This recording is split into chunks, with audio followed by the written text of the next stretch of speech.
Okay, let's go. A quick reminder, the whole AMA session is going to be recorded.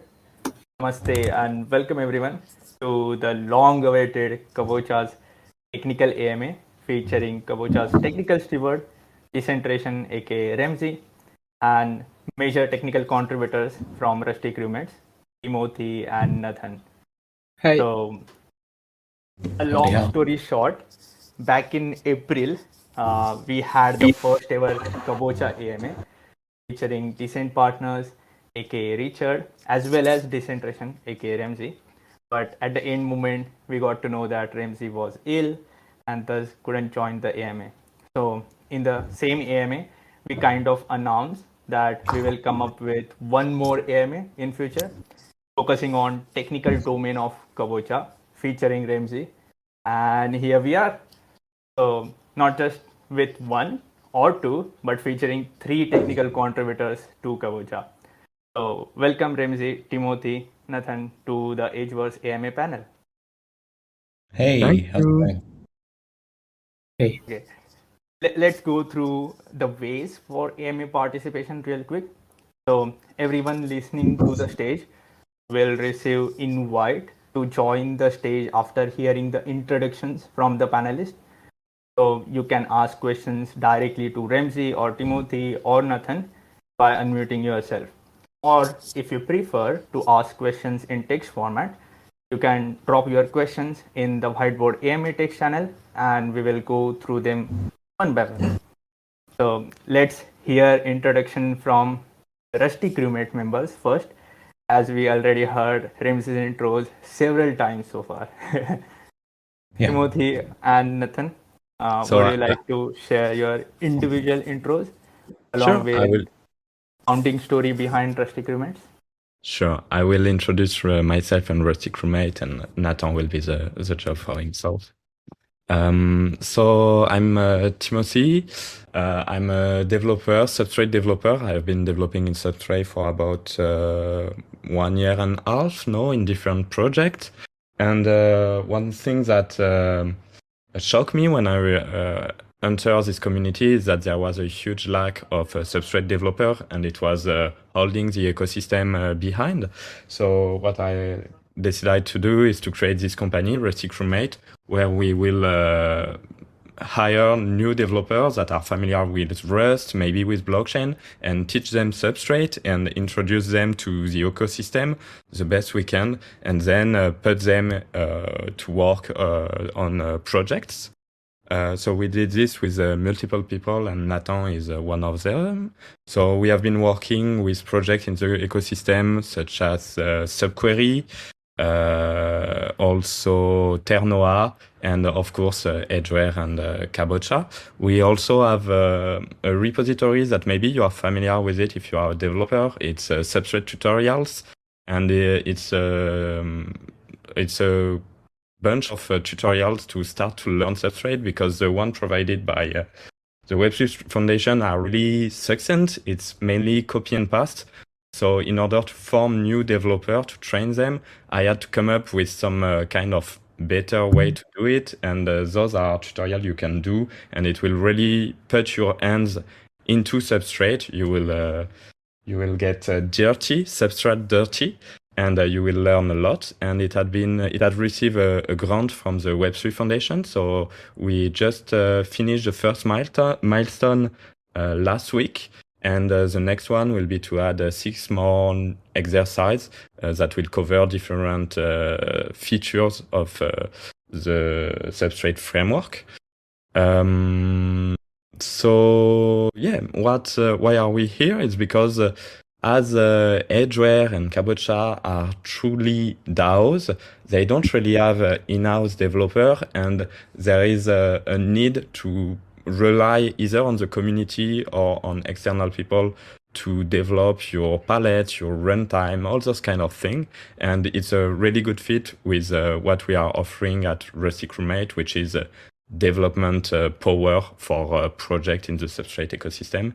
That's how we ended up working for Edgeware and developing a few palettes, and also participating to the launch of Kabocha.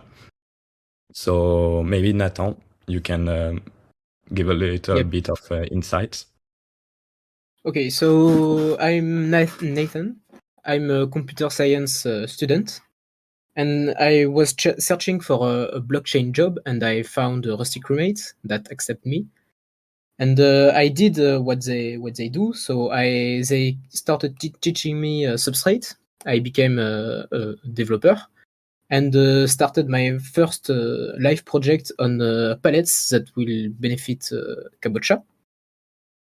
And today we ended up publishing the live version of Kabocha. We are still doing some fixes, but all the major job is done.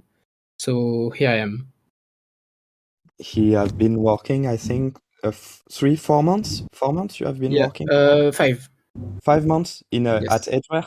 No, the first one No, the first one was the teaching, the formation. Okay, so 4 months for Edgeware and Kabocha. Amazing. Thank you for the great intros. What a great initiative started by you guys with the motive of accelerating the whole substrate development in the whole ecosystem. And it's indeed our pleasure to have you in Edgeware ecosystem.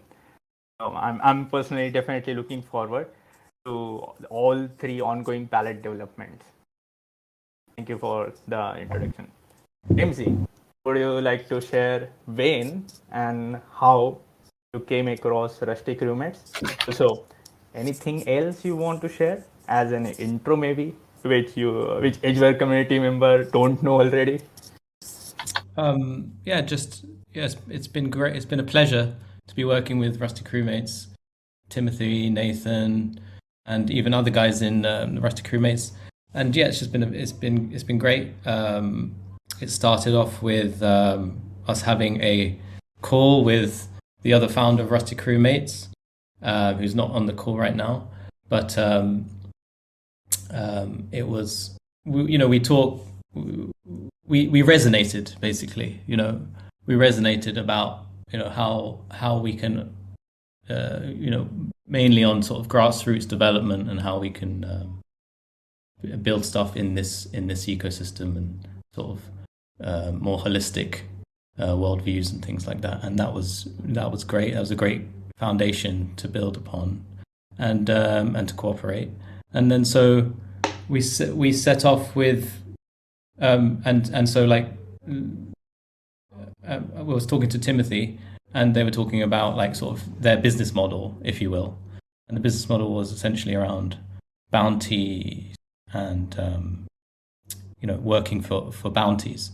And there was and we thought Edgeware would be a great place to sort of test this sort of type of revenue model. And I think that Edgeware was one of the first in that regard. And so Timothy looked through the public Kanban boards, Trello boards, and saw some things there, and I helped to steward like what's kind of would be a good priority, and like what would be what doesn't have blockers, which is obviously an important point, and that was great. Yeah, so that was, as Timothy said, like 4 or 5 months ago, and so since I think it started off with palette Mint, which was a nice palette for Nathan to be introduced to. Yeah. That was great. And then it moved to palette Super Sig, which is we can talk more about in a bit. And then we sort of adapted our cooperation in terms of and moved away from bounties to a sort of the bounties and the palette proposals are still there, but with Nathan, because he was working kind of getting his hands dirty on a more like day-to-day basis, he kind of changed it to a more like a kind of ongoing role. So that's been happening for the past 2 months now, 2 and a bit months. And so, yeah, it's just been it's been a pleasure and an honor to be working with such cool guys. And it's we wouldn't be here right now at such a sort of speedy speedy labor. I mean, the way it's like we're approaching this is like feels like we're giving birth to a blockchain, and we're midwives in this journey. And since Kabocha's won the auction, it's been 7 or 8 weeks, and we wouldn't have got here with such confidence, if you will, without working as a team. And I also have to include Jelly Dowell in that, because he's been great in terms of being very supportive and just helping to do those checks. And so, like, let's then. So I guess this AMA it's relatively informal, but like here's some talking points. The distribution, of course, has been obviously a very important thing to focus on and to get right. So we can talk about that. And of course, all the runtime upgrades that we've been testing on the test net and now on the main net. And then we can talk about custom palettes, which Timothy has been, I think, focusing currently on the palette subscription. Then we could talk about collaborations with other parachains. We can also talk about general technical direction. So where should we begin? Oh, Jelly Dowell's arrived. I don't know if his mic's working, but it's nice to have him on the platform.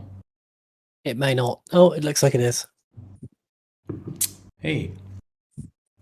It's a bit hit and miss. It sometimes works and sometimes doesn't.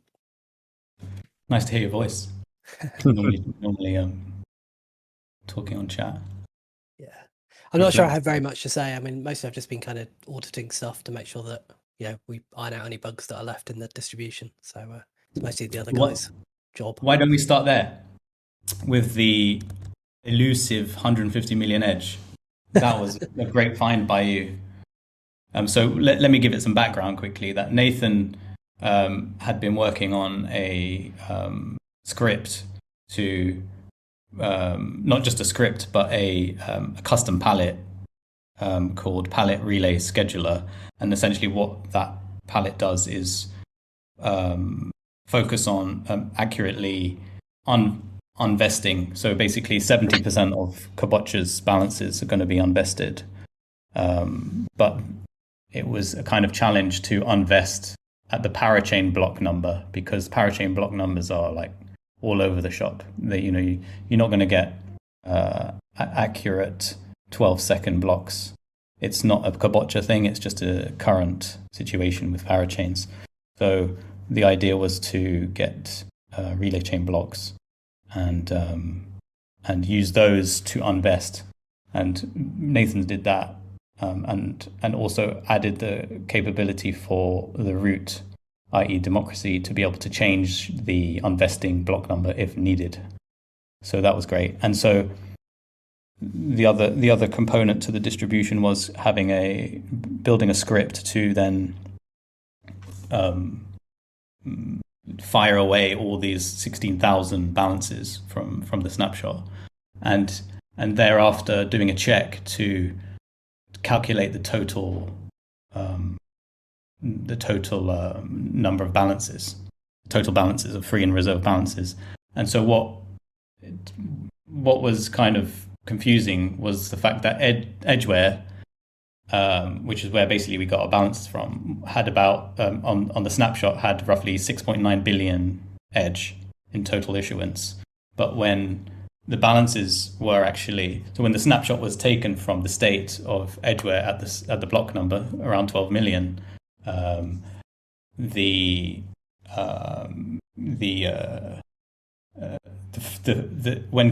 taking the snapshot, it was 6.9 billion, but then putting that snapshot of all the balances into a file and then calculating all the balances in that file, it was only 6.7 something billion. And so there was a discrepancy of around 150 million. if I'm about right. And so we were spending ages like pulling our hair, like what's going on here? Like we didn't know. So when we bring Jellied Owl into the mix, you know, we were together. We were just like banging our heads. And so, how was it for you there, Jellied Owl? Paul, go say.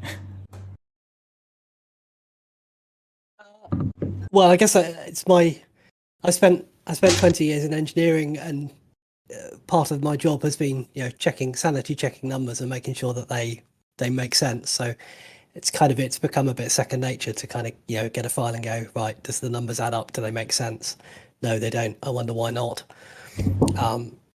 So we kind of dug into it and found there was this 150 million edge gap at the snapshot, and we double checked, and it was still occurring today. And then I went right back to Genesis and snapshotted that and found that there was a 150 million gap at Genesis as well. Had a quick chat with Rems and Drew, and we concluded that it was 3%, and 3% happens to be the parity share of the initial balance of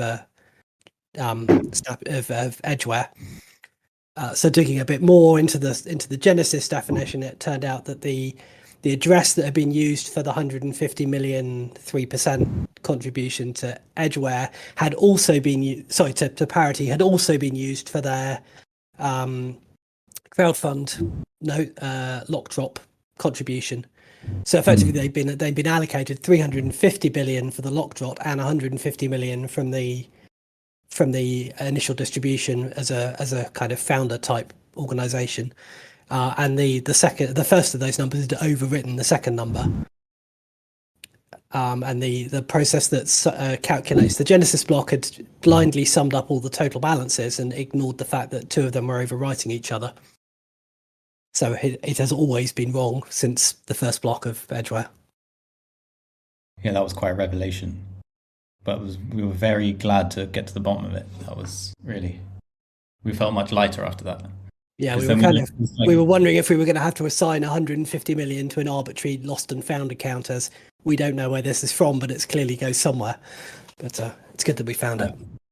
Exactly. And then there's also the kind of doubt of like, well, is there like another bug somewhere? What, are we doing something wrong? Like, is Nathan, you were very much intimately involved in that, like. Yeah, I was searching in my script. We wrote it like 5 times to search where would these tokens have gone, and yeah, it was kinda stressful, maybe. Yeah, so that was awesome. That was great. And so we are now talking to Web3. It's actually the I think we discovered that Parity were looking after Web3 Foundation's coins at the time, and so now we're in touch with Web3 Foundation to ask them, you know, what's their current account that we'd like to send to add the distribution to Kabocha. Of course, it's a little more challenging to adjust the edgeware distribution, but very much doable. And so we just wanted to talk to them and ask them like how much they wanted to, you know, like basically what were their what role they wanted, how much kind of how proactive did they want to be in participating in edgeware and Kabocha. So that's a nice discussion. So this bug has probably turned into like a sort of opportunity to like bring in Web3 Foundation into the mix, maybe to be a bit more active with the tokens, because at the end of the day, like, you know, these guys, the ones that designed, you know, Substrate and are funding things there, and the core of it is on-chain governance, and so it would be great if there was more proactiveness from the people who's built it. So yeah, that's awesome. And so distribution, we've been testing that a lot. I think we're on the 18th test on the testnet, and now we've tested it a bunch of times on the mainnet. If you look on the sudo account, there's been at least 200,000 transactions made, and that's like resetting the balances multiple times. But I think we're at a stage now, and where the kind of internal audit between the people working on this, i.e. Nathan, myself, Jelly Dow, on this distribution specifically, is kind of coming to a point where we're happy to share it now, confidently share it with the community to then do like a period of audit there. And so yeah, that's a great step. So I guess if we step back slightly and just talk about maybe what our plan has been, and how we've essentially achieved it, and what stage we're at in the plan. We're not at the end yet. Obviously, this is never ending. This is ongoing. But like in terms of, we've after winning an auction. Let me share a link to our launch phases. Shanko, where's the best place to share it? The whiteboard AMA. And I would suggest that you don't reveal everything, but wait for the questions, and throughout the questions you can reveal all the information step by step. Okay. So, yep. So what would you suggest? So I guess it's time to open the stage, but huge thanks for Jelly Dow to basically accept the invitation to join the stage and give a little bit of his intro at the start of the explanation. And also thanks for the explanation about that 150 million EDC. Jelly Dow, Ramsey, and Nathan. So for those who don't know, Jelly Dow is actually also a validator, a community validator, and he also came up with a proposal which is currently in the pipeline to come up with an RPC infrastructure based off boot nodes and normal nodes. Anything else, Jelly Dow, would you like to add for your introduction? No, probably not. Yeah, I think I'm happy that people seem to be supporting the RPC stuff. So I'm trying to kind of stay unofficial on Kabocha. I'm kind of really trying to be the kind of community checker rather than the involved in the team. So try and stay independent. So thanks Timothy, Nathan, Ramsey, and Jelly Dow for the comprehensive introductions and all the insights. So let's open the floor for the question from the community. I'm inviting everyone to the stage. Give me a minute.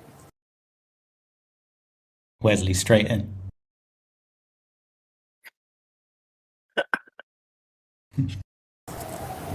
Hey Rams, hey Tim, hey Nev, Jelly. Good morning, evening, Shankar. How's it going? Hi. Hello. Okay, so now everyone should have received the invites to join the stage. Again, no pressure. If you want to join by text format, you can drop your questions to the whiteboard AMA.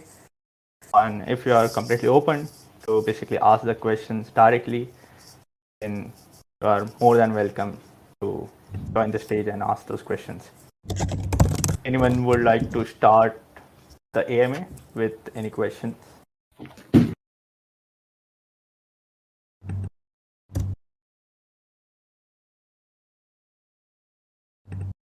Okay, if there is no question right now, maybe there will be later on.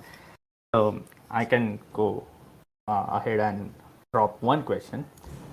As there is a lot of confusion about the distribution in terms of percentage and how that allocation will be done. Lindsay, would you like to go through the distribution in brief, explaining everything in percentage as well as the method of distribution? Yes. From the edge where snapshot's pretty simple.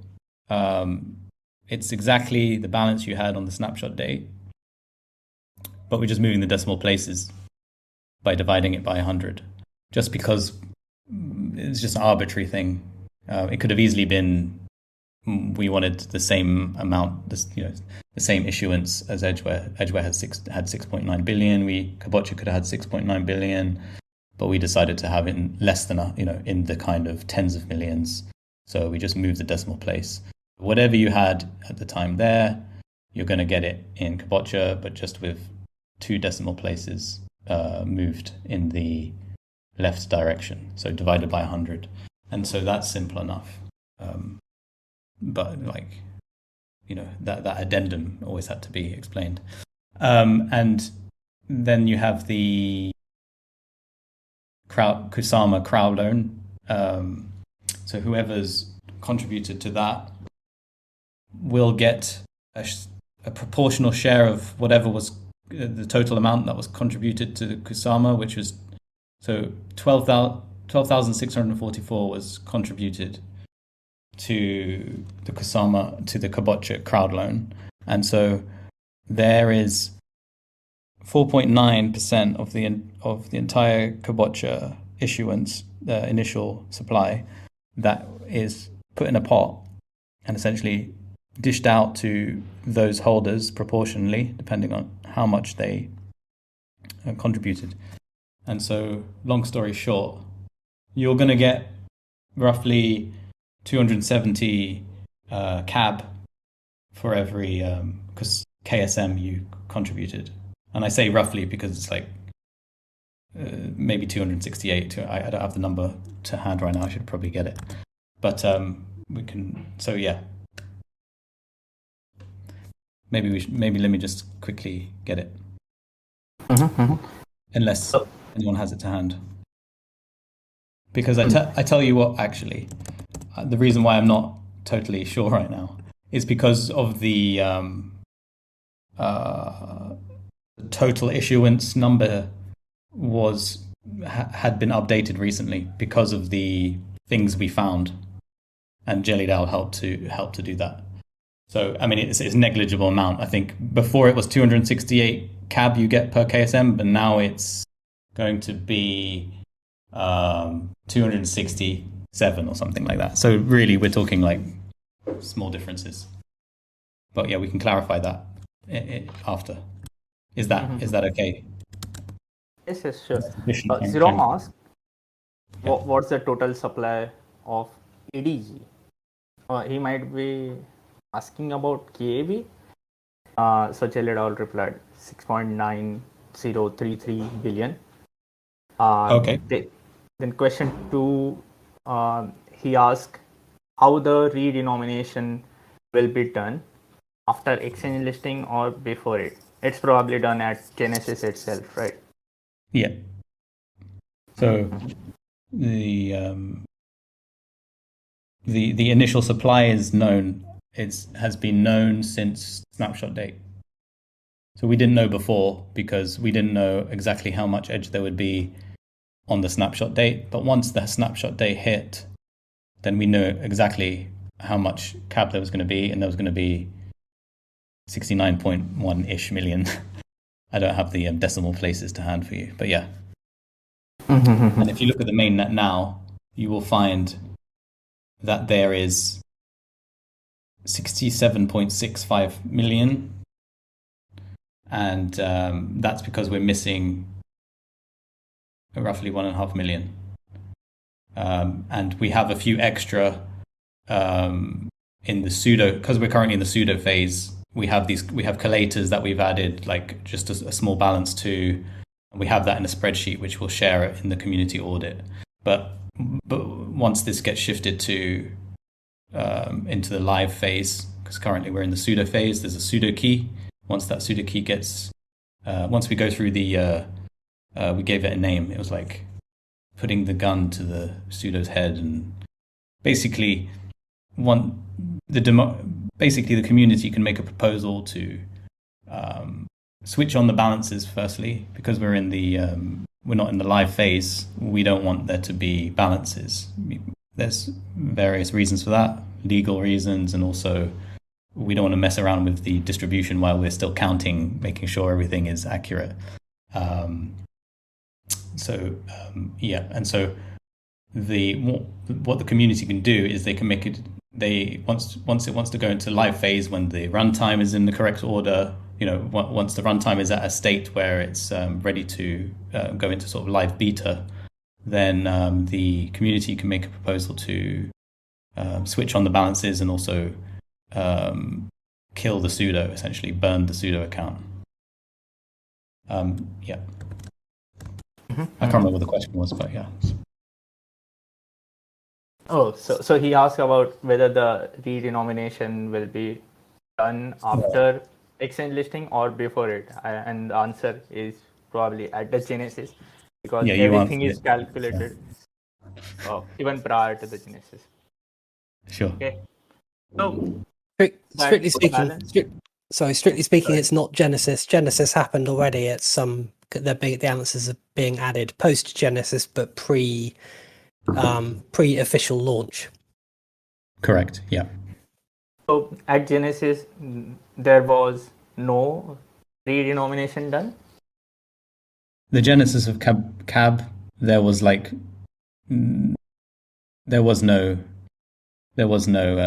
official amount of coins. There was just some arbitrary amount. There was some to fund the sudo, some to fund our collators. Jellied had 2 collators. I had 2 collators just to keep them funded, so that the balance there, so they could start working. The initial supply, though, that's what we're calling it. So we can replace the word Genesis for initial supply. Has been worked on over the past, up to almost 8 weeks now, and now we've got to a place where it's we're confident in its accuracy. Cool.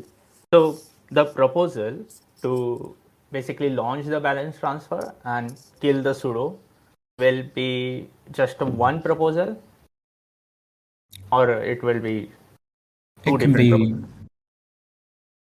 That's a good question. And which one goes first? I think the sudo should be killed first, just for clean, to have a clear boundary between what is not live and what is live. So once it goes live, there'll be no single party that has control over the chain, and then at that point the community can make another proposal to unfilter the balances, essentially, which requires a change in the runtime and a runtime upgrade, which will be another democracy referendum. Got it. Okay, so I have a follow-up question about distribution. So will the technical stewardship and recup corresponding KAB will be part of treasury before the sudo is killed, or will it be distributed to a technical steward U and some multi-sig for recup? So your question was, will the Kabocha recoups and the Kabocha technical steward tokens be distributed prior to live? Yes. No. Obviously, they will distributed prior to launching the democracy, but will they be distributed in the treasury or in the? Yeah. So let me. So the answer is, the treasury has been added to the mainnet, and in that treasury is the remainder of if we're talking about the Kabocha treasury, right? What's left in the Kabocha treasury is essentially the Edge treasury minus the crowd loan, of course, funds, because that's where it came out from. And then also you have the technical steward fund, and that's come out into a multi-sig for the vested balances, and the unvested balances have come into an individual account, decentration. And then you have the Kabocha recoups, which have been transferred into the Edgeware treasury. So this is quite interesting. We have created an Edgeware treasury on Kabocha. And so what that treasury is essentially an address that can be provably not belonging to anyone, essentially. So there's no private key. And so this is how most treasuries work. It's how Edgeware Treasury works on Edgeware. It's how Kabocha Treasury works on Kabocha, Polkadot Treasury. They all work pretty much in the same way. And we've added a second treasury, but it's not using the treasury palette. It's just literally an account, an address that is provably doesn't have a private key. And so in that treasury there is where is it? There is 628,000 CAB, which is a result of all the proposals and proposal funding through Edgeware that have had the CAB recoup associated to them. So some of these proposals that have been related to Kabocha have either had 100% recoup in Kabocha for the Edgeware Treasury or 50%. So they've been added up, and there's a spreadsheet there for it, which we can share. They've been added up and been distributed to the Edgeware Treasury. And so the question is then, like, what can Edgeware do with that treasury? And that answer, that's still a question that can be explored at some point later in the future. What can be done is, once there's a sort of bridge, then this treasury can, then perhaps there can be a control can be given to, custody can be given to the Edgeware community, where any referendum they do can affect this account. So if they want to send funds to different places, they want to give if community member wants to put a proposal in that's in both Edge and CAB, there's different kind of things that can be done there. But currently speaking, it's just sitting there and has a it can be involved in governance, of course, as well. But it's currently just it's there. It's waiting to be used various creative ways. Mm-hmm, mm-hmm. So you mentioned about that account which no one has access to. It could be breached to the Edgeware's governance later on. But is it possible to just set up a multi-sig with active council members? That way they can be the delegated representatives of Edgeware community on the Kabocha network to decide what to do with those KB upon obviously getting a soft approval or hard approval through referendum. Absolutely, yeah, that's definitely a possibility. Something we could have done, but and that can be done, of course. But we've come, having different discussions with internally and with other community members. It would be like initially for this pseudo phase, it'd be cool to just give it the security that it's sitting in a pot. At a later date, the community can make a proposal to send all those funds to representatives, agents of Edgeware Council, Edgeware community, for them to then use it for how they please. That could be an interim use for a bridge and things like that. But that's a discussion. I guess that raises a sort of, kind of questions like who currently has the mandate for that, and is there a vote there, and things like that. So to avoid all those sort of semi complications, it's currently sitting in the Edgeware Treasury in CAB, and it's kind of a good interesting incentive to bring that to life if needs be. So that treasury account accessible through the Kabocha's governance? Of course, yes. Okay, got it. But the technical stewardship as well as recoup was meant to be part of treasury, Kabocha treasury to be specific earlier, and yes. Then it was decided to basically distribute through the referendum. So will that path be followed, or will that distribution be done manually without referendum? Oh no, that's not correct. I think we've had this discussion before. Yeah, the plan was to distribute the Kabocha recoup and the technical steward prior to launch, and that's what's been done essentially. Yeah. So on the Kabocha's technical stewardship proposal, it is mentioned as a phase 3, aka proposal on Kabocha. So I personally thought that there would be a referendum to basically transfer that phase 3 technical stewardship from treasury to decentration account. That was going to be the second lease, second year lease. That would be a proposal, yeah. But the initial one can be done prior to launch. This was a 3-month negotiation, even had with decent partners and things like that. So it's very much, clear for me what was needed to be done. Yeah. Mm-hmm, mm-hmm. Okay, so that was the decision that you took, and it's absolutely fine. But when we talk about delegated trust, the trust. Oh no! It wasn't a decision I took. It was just that was the plan. That was the mandate. That was the plan.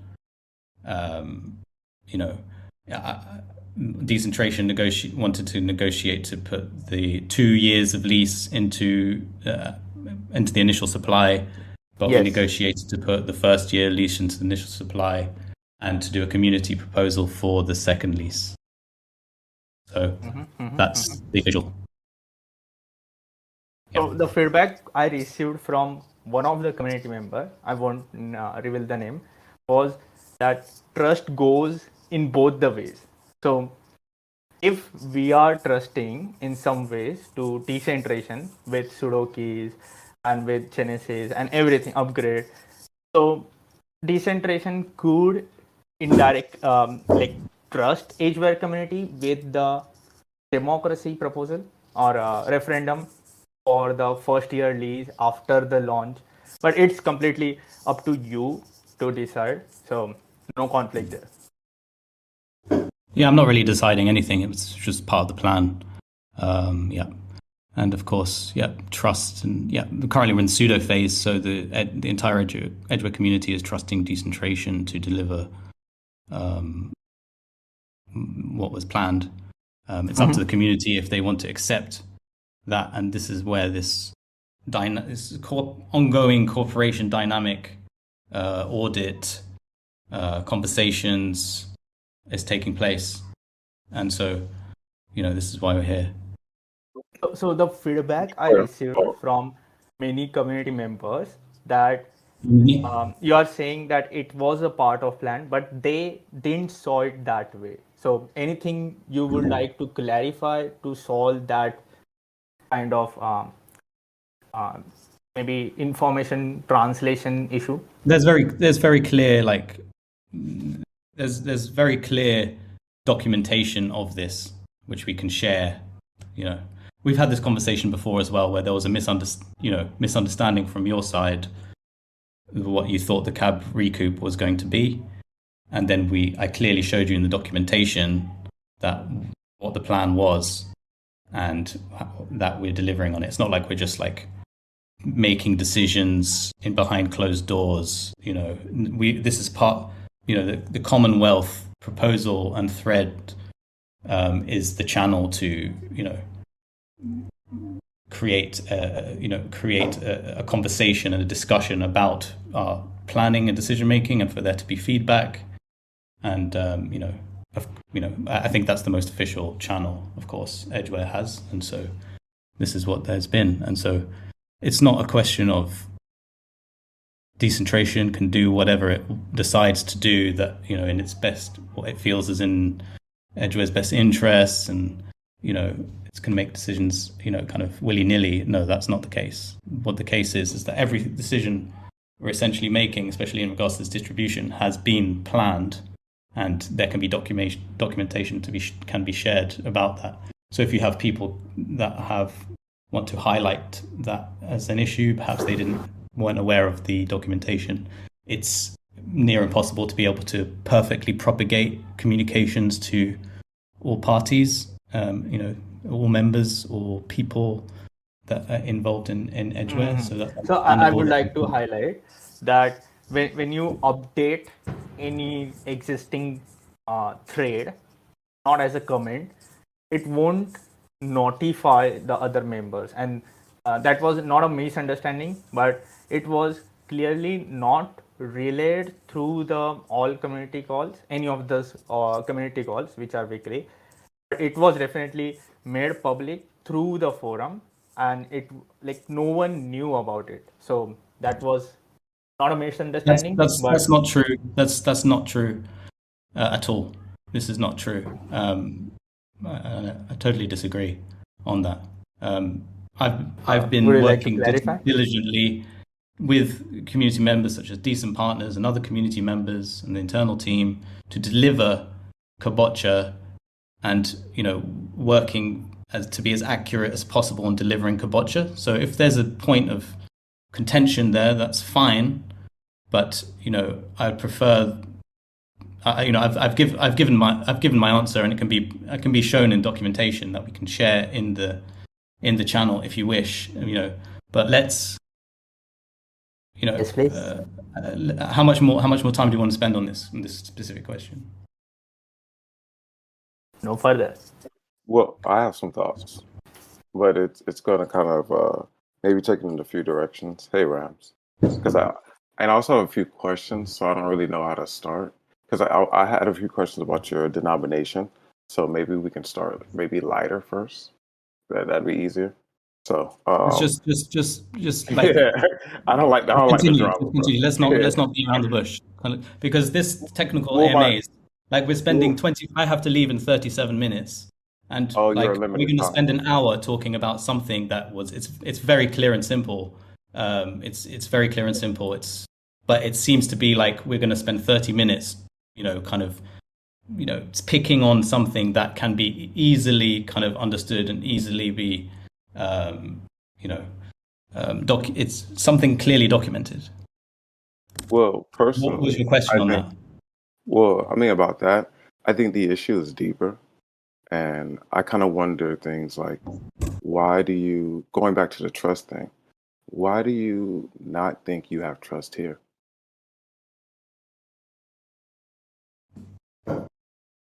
I don't. I told you we were gonna go sideways. I really like. I don't really understand.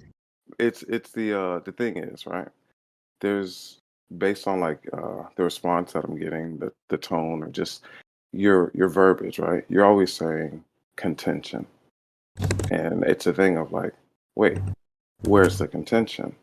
There's a thing of like, hey, overall, do you think that we trust you?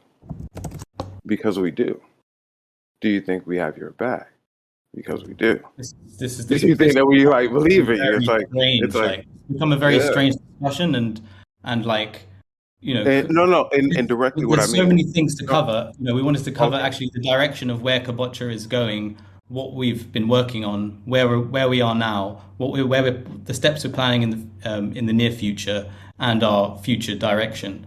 Instead of spending 20 minutes essentially, really digging into why certain decisions were made about the treasury distribution, which was clearly planned at the end of the day. So the only answer I can provide, like when you spend like a large portion of time like picking on that certain topic, I'm going to get a little bit kind of irate. So I'm a little bit so you're talking about trust now and things like that. Like that's a whole discussion, a whole kind of different like philosophical kind of question.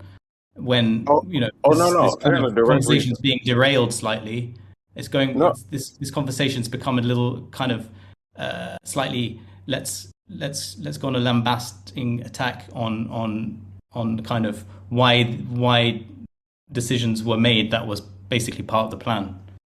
No. I have a direct correlation in what I mean by it.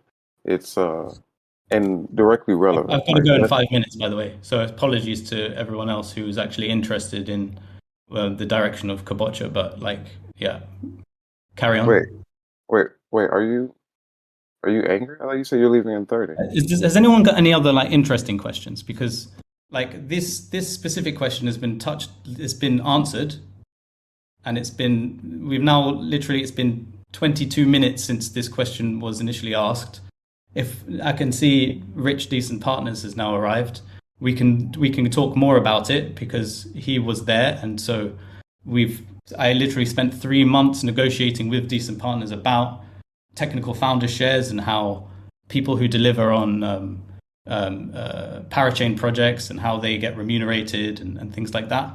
And so, it's very clear. And the last conversation I had in a community call was also related to this and related to the Kabocha recoups, and it was with Shankar, and Shankar believed, that the Kabocha recoups were going to be made as a proposal thereafter, after the launch, after the distribution goes live, after the Kabocha goes live. But it was clearly documented that that wasn't the case, and so now let's reiterate on that there was an inaccuracy in what was believed, though it can be clearly documented. Yeah, this is why I said we could talk about something else. Shankar said he was okay with your decision, whichever way it went. No. If you want to talk about something else, just ask a different question. Don't say you want to ask a question. I started. And then say, I'm going to ask you another question related to this. Just don't get around the question. Just ask the question. You've asked the question. I said I wanted denominations. Remember, I said I wanted to talk about denominations, and you wanted to talk about this. So I was like, okay, whatever you want. Okay, let's move on. I want something like that. Has anyone else got a question related to Kabocha's technical plan or anything like that? We can talk about the palette we are building for the community if you want, guys. Yes, let's do that, please.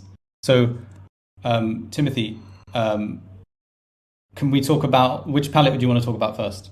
Well, we are going to take them in chronological order. So I think Mint with Fee is really simple. It doesn't need to be explained much more. It will allow the treasury to because we can start with this one. So Mint with Fee is used to be kind of a proxy for a treasury call. It will allow to mint money to somebody in the ecosystem, but also to give a little fee to the network partners, network providers. So it avoids to rely on a multi-sig or this kind of thing. So this was the first one Nathan coded. Maybe you want to add something on it? Not really. I can share my experience building it. So basically, I started by doing this palette. It was the first time I was doing something for real. Like I did tutorials, but the Mint palette was the first time I did something real. Yeah, and I took quite a time to do it. Like I think I spent almost a month doing it. It was my first time, and I learned a lot of things. And thanks to it, when I started Super Sig, that is way more complicated. I spent the same time as Mint, but for a more complicated palette. So I think it was both a good experience for me and now for the community, because the palette will be. I hope the palette will be widely used.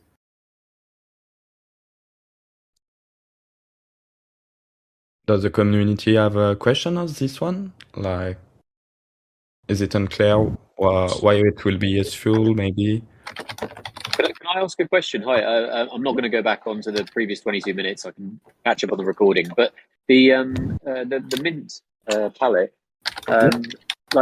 has it? Because I think I've asked this question to Ramsey, and I'm not sure how this process would work. But obviously, from a testing perspective, we want to make sure that this is audited and tested in a way, because like the nightmare scenario is that we implement this new sort of treasury type function and then accidentally mint however much to like 150 million to an accidental wallet or something. So I'm just interested in the sort of testing process that happens there, and how do we sort of audit it, or what's our approach to auditing? Yeah, so basically each time, and this is true for every palette we delivered for Kabocha and Edgeware, each time we create a palette, it comes with its testing suite. So if there are some developers, and I know there is some in the audience, you are familiar with unit testing. So basically every extrinsic, so in Substrate you call extrinsic, is that like the function you can call to interact with the blockchain and add a new transaction and update the storage. So every extrinsic is tested. So this is the first thing. We know that it does what is expected to do. But then there is always like possibility for us to have forgot some edge cases. So I think it's always better to start by releasing it on a test network, then have it tested, used in different ways during a period of time, and then integrated to the official live network. Yes. Does it answer? And to add to that, we've the palette mint that was done many months ago. We've added it to the test net. We've tested palette mint on the test net. We've now added it to the main net, and we can continue to testing it on both those networks until it goes live. I mean, there is the reason why we haven't launched Kabocha any sooner is because we have, we're very defensive in how we want to deliver things. We don't want to launch anything that hasn't been clearly tested, that doesn't have bugs. During the palette mint testing phase, where Timothy mentions he created unit tests, of course, Rusty crewmates deliver things at a certain quality and a certain standard, and that has been audited by him in our Rusty crewmates themselves, and through feedback through myself, and yes, I mean, in order to do that, we had to also add the democracy palette, which also had to be tested too, and so. The current runtime up version contains those two palettes. We were going to discuss, there was a plan to discuss and talk about what currently is in the runtime. But yeah. The only other question on the end of that, and by the way, it was a bit of a leading question, because what you've just responded there with, Tom, is this is our current issue with getting the ERP 5 upgrade for Edgeware, is the test suite. So that's why it was kind of relevant to understand from your perspective how you're doing it. And then the only thing I was going to add on that is it, because you mentioned there, Ramsey, that the Rusty crewmates team have done the audit, and this is I don't know the answer to this, but in general, like certainly with Parity, you see that the Parity will do it, and obviously they'll have their own internal audit process, but then they would get an independent review. So I don't know whether that's something that we would think about, whether it's for this or going forward. Well, yeah, exactly. So Ramsey said audit, but when you do it yourself, it can really be called an audit. It's just like you review your code, you test it, you really try to do your best. So that's what we have been doing, and we will be more than happy to have somebody external doing an actual audit, or at least a review of the code we produce. And eventually, if there is some error, some change to be made, we will be really happy to do this change and make sure that the final product is perfect. But you will have to find those people yourself as a community, because we obviously cannot audit our own code. It will be too easy. Exactly. Yeah, and this is where we have two phases in Kabocha's launch phase plan. The current phase is internal audit, which, as Timothy said, is much more diluted in its potency and its value, as opposed to a external audit, or at least a community audit. And in that community audit phase, we can check and test everything from the distribution to the runtime. And so that's where we have to have, that's been clearly planned, and we're moving into that phase now. I see two ways other projects are doing it. Either they go to some company which is specialized into auditing, and Substrate is really young, but some companies are starting to provide those services. I think I know at least one company which is doing this, or at least people that know how to do this. But you can also, and a lot of other projects choose to go this way, you can also go for crowd auditing, where you put some bounties, and you said, okay, if you find like a really small vulnerability, you will have like $200. If it's a disastrous vulnerability, like that can ruin the world runtime, you will get much more money. And there is just people reviewing your code, so you have to be kind of confident of what you are proposing to the community. But that's another way to do things. If anyone remembers, we got reached out by one of the similar kind of auditing projects, which allows you to basically list your project over their project code, all the repos, and that way they keep it open-ended. So anyone utilizing their platform, I forgot their name, but it was starting with I or something. So anyone can basically review the code and report any exploits, potential exploits, that will, on the level of that exploit, on the severity, they get incentives for that reporting. So it was kind of decentralized. So it was transparent and trackable, but we can definitely reach out to them if you want to. Okay, maybe we can move on to the next palette we did, which is the palette SuperSig. So I will start by giving a bit of context, but maybe Ramsey can do it also. It's Sure. a palette. There is already multisig in Substrate. It's provided by the algorithmic. By the algorithm you are using with your private public key and the whole signature mechanism. So it has this property, that is, if two people sign the same message, it will be the same as if the combination of their two keys sign the message. So that's basically the cryptographic building block on which is built multisig. The thing is, when you are a group of persons, if you add somebody to the multisig, the address will change.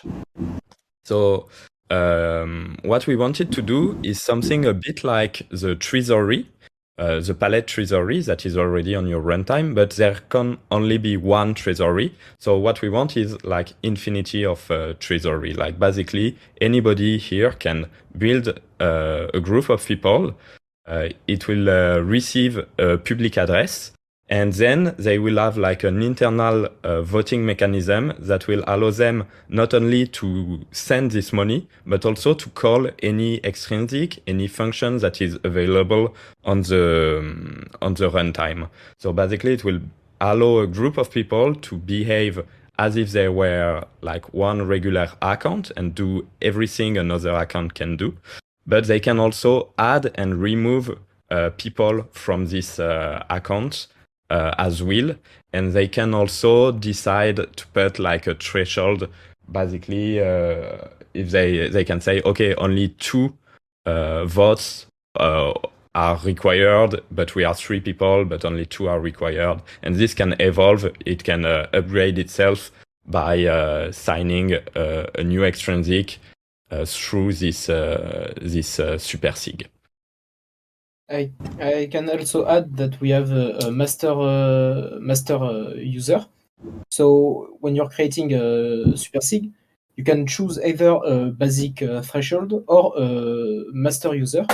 And the master user is the idea is that if he signed the transaction, so if he approved the transaction, he only need one other person to do to sign the transaction. So in a supersig with 50 people, if the master user is signing a transaction, only one other person need to sign it instead of waiting for 25% to approve it.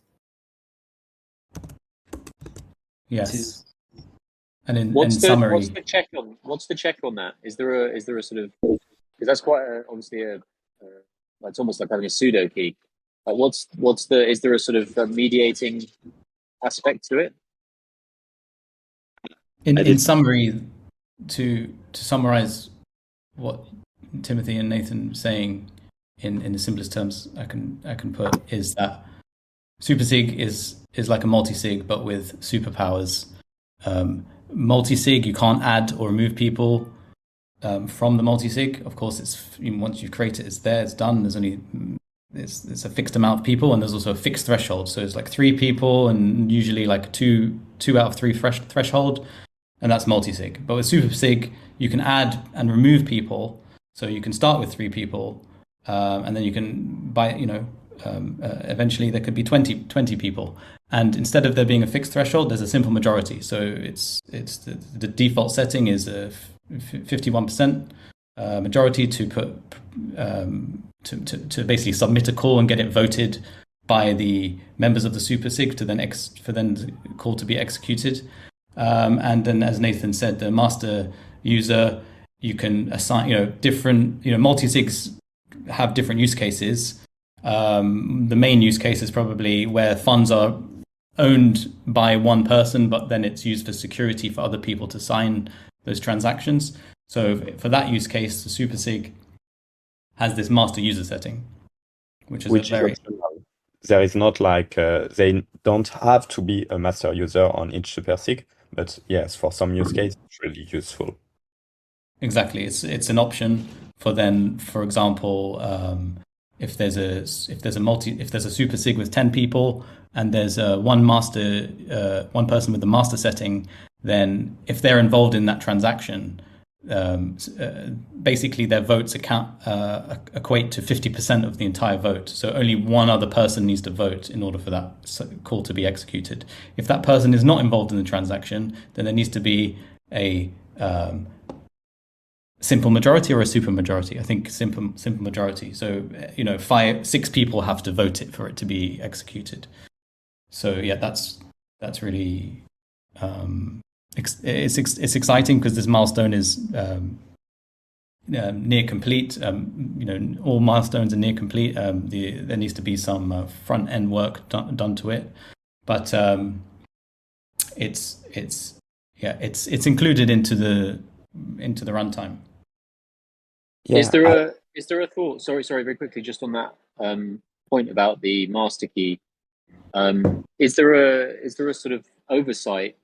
Any thought on oversight that if we say delegated, just for one of a better example, we delegate £1 million worth or $1 million worth of edge, and obviously this is a slightly more looking into the future, but given the way that governance currently runs and the way things like the council and collectives have the ability to intercept or certainly kind of in edge cases basically stop funds or stop a proposal from passing, is that a consideration that maybe we should have some sort of like emergency break glass setting for the community or for some way of having oversight over a multi-sig or a super sig that's gone wrong in some way?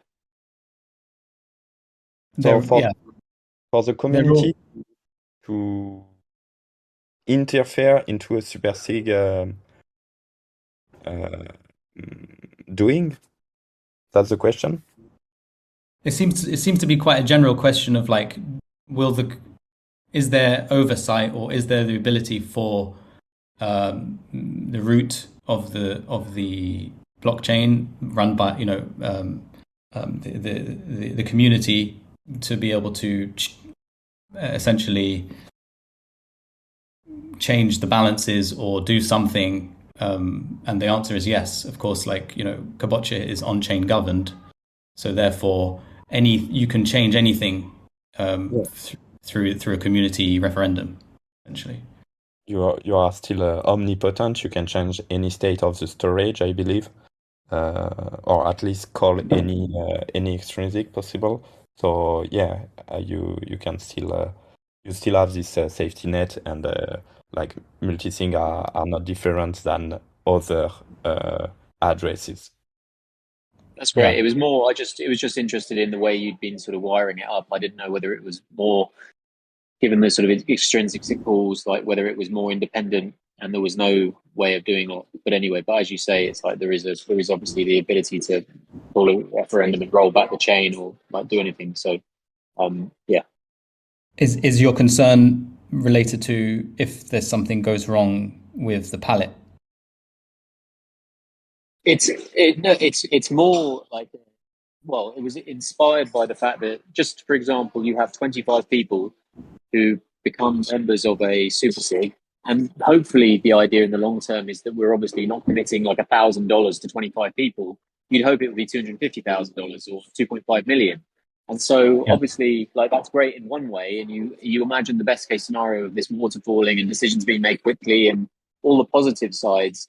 The other thing is, what if, like, those 25 people, whether they fall out, or what if, like, as you say, there's a mistake?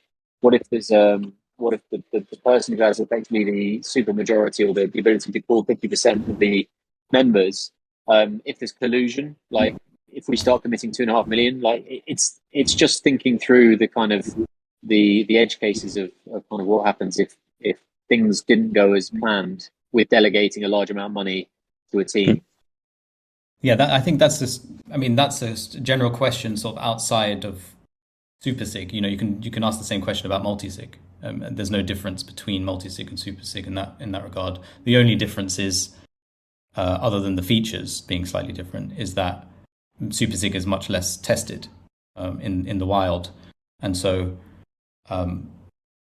like, I guess a natural progression would be to, when testing supersig in the wild, is to not put, not all of a sudden put $2 million into a supersig, but start small, and over time, as there's more confidence built in this palette, then it will start to propagate around different blockchains, and not just Kabocha will be using supersig as for all the other DAOs purposes on other chains, and it will become more of a kind of well-used thing, and that kind of confidence takes a bit of time. And so obviously Kabocha being the first kind of test ground for that, is a natural next step. And we may have been a bit more flexible on the idea of, if something does go wrong and something gets locked or something like that, then there's a community. It's a no-brainer that, okay, we've done a investigation. From different community members have agreed that this happened, and therefore we need to do a runtime upgrade and we need to reset the balance. But I think that's more of a down to a community governance sort of question, rather than technical within the technical realm. But ultimately, with either supersig or multisig on Kabocha or Edgeware or anywhere else, if the people controlling enough of the people controlling the supersig or the multisig go rogue, they can transfer that they can transfer that money elsewhere and potentially off chain quicker than the governance would ever be able to react. And that's true irrespective. It's not a problem that's related to the supersig. It's just a general problem. So we always need to be wary, when we're assigning stuff to a supersig, that the people who are being trusted with it need to be trustworthy. Yeah, and I think we were thinking about the use cases in a sort of in a subset of the use case, and just to highlight and to step back a second, is like the whole point of supersig is to solve that actual problem of large multi-sigs with a lot of users, where those funds perhaps are going in as are earmarked for one of those specific users out of a large amount of users, let's say 10 users. The reason why there isn't 10 people in many multi-sigs in those use cases is because of that exact risk that there may be some collusion amongst members, the other 9 members of that multi-sig, who might collude to, let's say, the fixed threshold in that multi-sig is 6 out of 10. Or the six people might collude to then steal the funds from that one person whose funds that is earmarked for.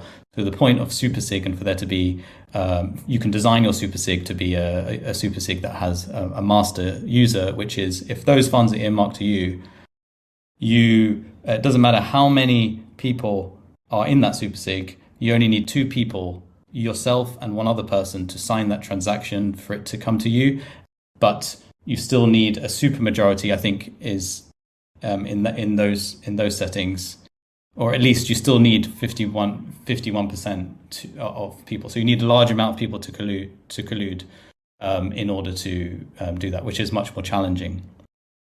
I mean, I gave the example of 6 out of 10 multi-sig, which is I've never seen, and I don't think anyone here has seen. The most common one is 2 out of 3, and what we're trying to do in that regard is look at the most commonly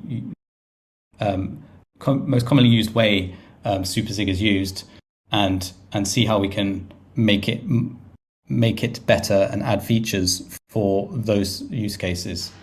So also the treasury doesn't have to mint, like supersig can be used by anyone in the community. It doesn't have to be like something that comes directly from the community treasury directly to a supersig, which it's perfect for. But many other use cases what we want to do is for it to be more, a permissionless way for people to come to the Kabocha chain to create their organization, and supersig, the palette, would be a great place for them to actually design their governance structure. And companies, it will be more closely related to companies where there are people on the board, and the board seats change, and so instead of having to like switch over to different multi-sigs, you can just keep that one supersig.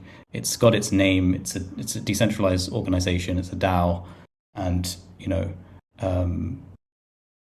that will be a core feature, that may be attractive feature to then add on to, that may interact with the other palettes that's been worked on. And Timothy's specifically been focusing on right now is the palette subscription, which is super potent and super interesting, because from our research, there isn't much or anything out there that has the ability to essentially enable an individual or group of people to sell a subscription, essentially. So, having members that paying a monthly subscription, and for those monthly subscriptions to be automated, just like Netflix, just like what Stripe offer to all their what they are, like direct debit as well. You can name like most of the use cases of the current internet, and they most likely have subscription model. And the only reason they are around today is because of that subscription model. If we didn't have the subscription model in Web 2 for Netflix, then we'll still be probably using Blockbuster, or we'll still be paying a lot for DVDs or whatever. And so that's a really exciting kind of a palette that can interact with the supersig, as well as seeds, which we can talk about. But Timothy, can you give like a summary of like transition? Yes, the idea is that all those palettes we are developing, they will be the building block of an ecosystem, an economy, and communities that will be able to build useful things on those blockchain. So what subscription does, the core building block is you register yourself on the storage, and you register an amount, an interval of time, and a beneficiary. And then there is a hook at each block. And each time you reach the interval of time, your account will pay automatically, will transfer money to the beneficiary. So you can use this maybe if you are an employer and you want to pay. Basically, I could have used this to pay Nathan, where every month I would make a transfer for him of his salary, and he will receive it automatically at the given block. From there, we are adding another feature that will really unlock like a lot of utilization, which is the ability for you to basically create a subscription model, and then people can decide to subscribe to what you are offering, and they will pay monthly or at each interval. Actually, you can set the interval, so it can be weekly, daily, monthly. It can be whatever you want. And then you will be able to check from outside, from your website. Let's say you are like you are giving online lessons, and you have your website, and you only want to allow people that are paying this monthly fee to access your content. You will be able to really easily query an RPC from the chain and access to the data, and you will be able to know that the person on your website is actually paying its monthly fee. Like he paid it last month, so he can access the content. And so people can just authenticate to your application with their Polkadot extension, with their wallet, and then your application will be able to know if they are actually paying for your product, and you will be giving them access to it. So this is the second building block we are adding on it, and we really think it can unlock a lot of application that will end up using Kabocha for this type of thing. Exactly. Amazing. Exactly. We have Unlocking a couple recurring of- revenue. Unlocking recurring revenue on a blockchain has not been done yet. And Indeed, that is indeed. one of the key blockers for people transitioning into Web3, is that they don't want to give up their business in Web2 because they have lifetime value. They have members that they know there's going to be members on and they know there's going to be revenue on a recurring basis. There may be some drop off, 10-20% drop off of people unsubscribing, but that kind of revenue model, notwithstanding other types of models that Web3 can innovate on or create brand new, but this model is can't be dismissed. It's extremely potent. So yeah, it's something we're excited about. It can also be used by the treasury itself, like to pay in order to. Actually, you are working with bounty and grant, but you can also imagine paying people a monthly fee. I think a few months ago, when we arrived in the Edgeware ecosystem, there was a German guy that received a grant in order to work, I think, during 2 or 3 months on Edgeware smart contract, like the compatibility with Ethereum, and I think he received 1 grant. But you could have imagined to just the treasury. You could have imagined the treasury to create a subscription to him for 3 payments of I don't know how much, but happening each month, and he would have received theirs during his work. And if at some point, let's say he stops getting involved, you can really easily make another proposal and cancel his subscription. And I would definitely like to call this palette as somewhat Web3 version of Patreon. And as we just spoke about Super SIG palette. For those who don't know, the institutional version of Nova Wallet is going to support the Super SIG palette. They are looking to support every single multi-sig standard, and they are open to basically integrate Super SIG standard into their product. So that's definitely a great thing to look forward. So we have a couple of questions pending, so we can go through them one by one. Jerome asked, can you tell us about the main Kabocha targets you are currently focusing on and market you are trying to reach? Yeah, that's a really good question. And that's also, I mean,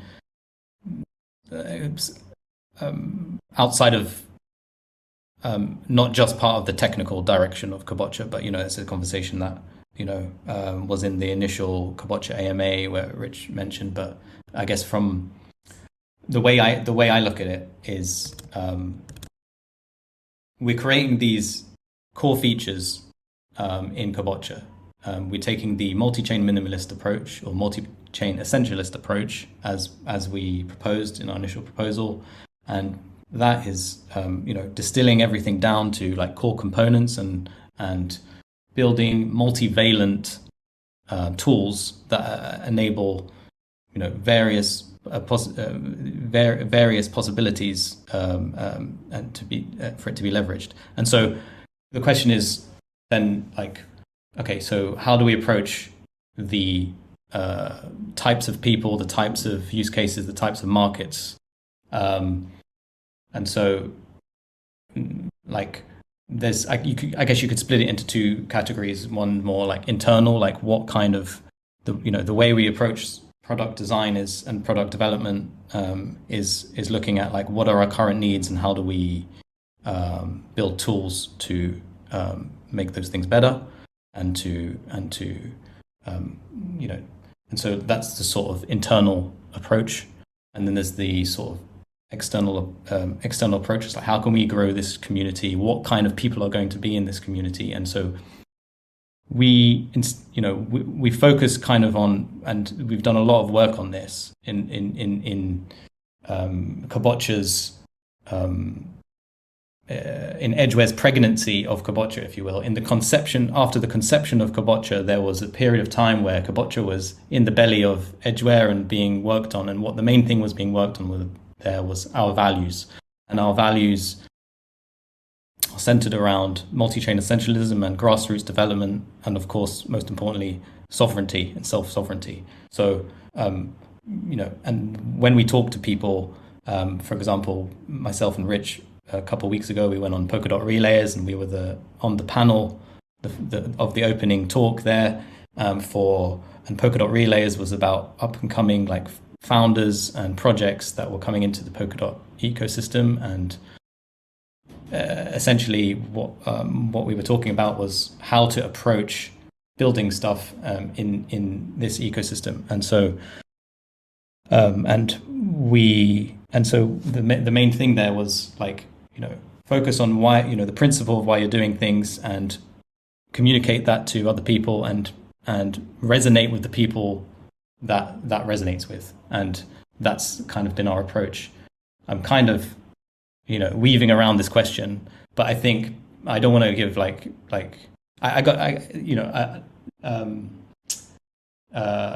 what else? Let's think of the near-term use cases, because I've got a lot of ideas related to this and what kind of projects that can be here. But I'm sure Rich can come in and comment on give an answer there too. At the end of the day, Kabocha is focusing a lot on the creative community. So like creators, creatives, creative engineers. That's quite a general. It's still broad enough for it to, for us to talk about, different types of creators in different industries. We're talking about content creators. We're talking about music artists. We are, cooperating with Remark in that regard. We've got a a music project that we are onboarding. What I think like is that what is blocking content creators from coming into and really bringing their business into Web3, and that's one question. And I think what's been blocking them is what the subscription palette solves. That's from the external kind of bringing people in from our tech kind of savvy. Perhaps they own some crypto, but they haven't brought their business into Web3 yet. So that's one broad audience of people who are content creators. They have their own business, and they have members, they have recurring revenue, but they can't yet do it in Web3. That's one. That's one in various. From an internal standpoint, there are various services that we use in Edgeware, and we'll use in Kabocha, and blockchains use in the Substrate ecosystem that could leverage these kinds of tools. For example, infrastructure services. On finality are paid on a yearly basis, but they could easily, just like I pay for servers on a third party, like a Amazon Web Services or DigitalOcean, things like that. I pay monthly. So our services, the tools that we're building will will enable monthly payments to be made there, and so that's another sort of solution there. But yeah, I'm sort of rambling on, but we could talk a lot about this, because this is a very interesting question. It's something that we can be developing further for sure. And I personally believe on finality, this could be utilized after the next stage of development, where you are going to incorporate oracles. So the price in fiat denomination will be calculated automatically, and that way, irrespective of how much they got the total calls and requests to their nodes, their charge is kind of variable. So is it possible in future to basically incorporate such variable payments, that too in USD denomination or any fiat denomination, through subscription palette?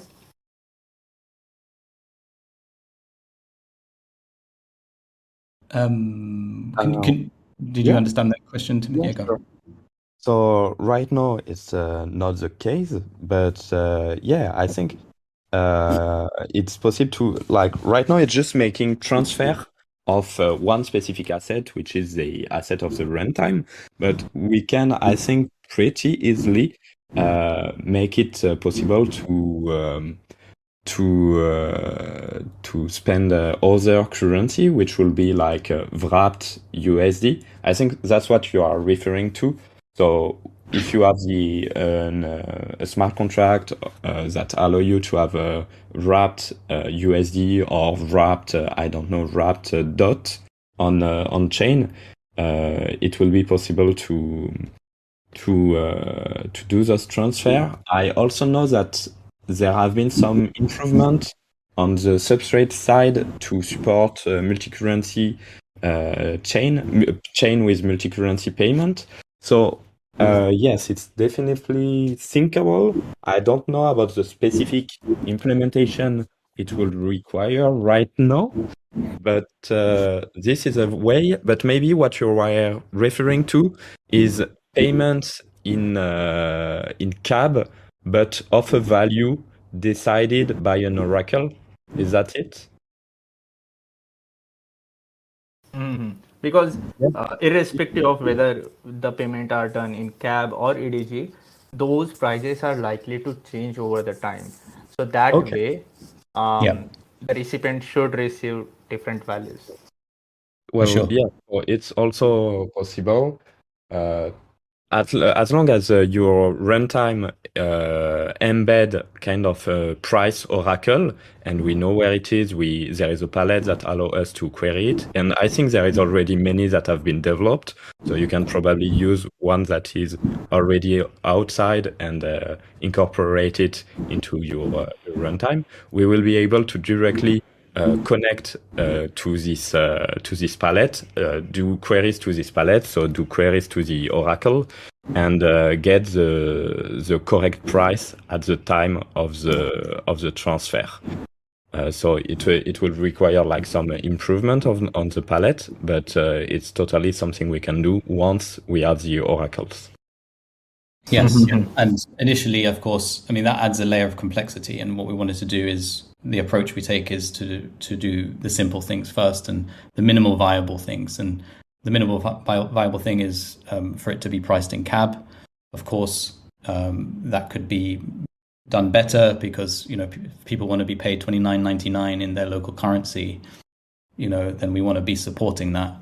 Timothy mentioned that you can use an oracle, and of course, when XEM version 3 comes out, it may be that even with this implementation, you'll be able to, or a slight iteration on this implementation, you'll be able to leverage any other cryptocurrency within the Kusama's relay network, any other parachain, and within that, we know that there is wrapped USD and arguably more stable currencies such as Polkadot and KSM and things like that. So that is good question, and something that we'll develop along the roadmap for sure. Mm-hmm. And in fact, you could also incorporate some logic to interact with EVM palette, for example, because we now have, for a while, we now have like integration done with Chainlink. So you can use that oracle if the palettes are included on Azure runtime as well, but that's a thing for future. So let's move on to the next question. So it's by Aman. When Kabocha gonna list, and any thoughts of listing on Texas? So it's kind of semi-technical question. I guess first part would be for Rich, and the second part would be for Ramsey. Yeah, I mean, when are we going to list is a question that is not necessarily within the scope of the technical team or the technical domain. But what is in the domain is being able to integrate with the DEXs, and so that falls into the category of like what are Kabocha's near-term cooperations, and the one that's currently in progress is one with Karura, which is a Kala's parachain on Kala's DEX on the Kusama relay network, and we are going to be integrating with them, and we're in the process of doing that via XCM, and being able to essentially quote unquote list Kabocha within the Karura DEX, so that the initial use case is that Kabocha has a currency pair with Kusama, and so that is in the works essentially. Yes.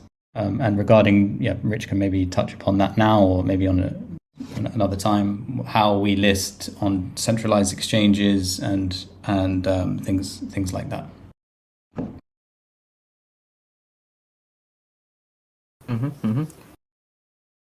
Unless Rich wants to answer the first part real quick, we can move to the next question. Rich? Rich, do you have a comment on that? No,